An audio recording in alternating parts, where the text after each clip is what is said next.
Okay, we're looking at question 3 of your prelims. All right, can you trust what source D says about the BRI? Okay, this question is quite well done. Still actually quite well done, but still quite a bit of careless mistakes to look out for.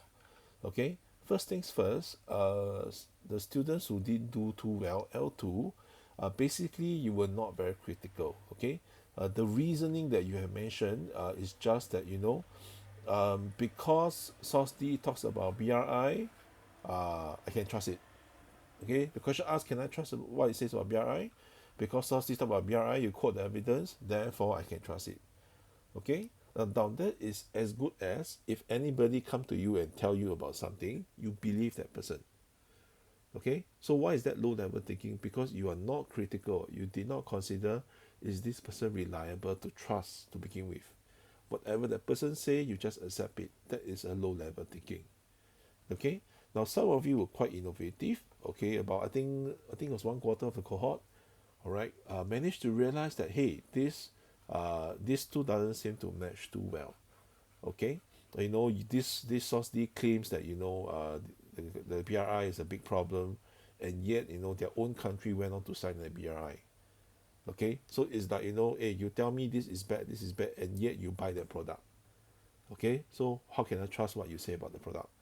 All right, this is quite an interesting way of looking at it. So we actually gave a level for you. Okay, so there's a 4-mark level. Now, why is that not as good as cross-referencing? Well, because firstly, this is a website that published it. It is not the website that signed the agreement. Okay, it was the government who signed the agreement.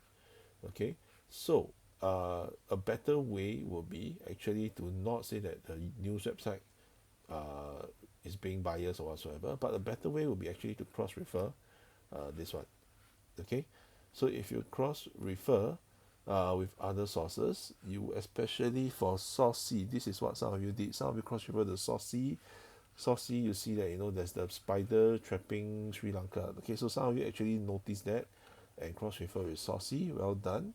Okay, but please, some of you you see a UCM, it means that it's an unclear match. You didn't ensure you match carefully. Okay, some of you talk about the depth instead. So some of you use source A, okay, to talk about the depth.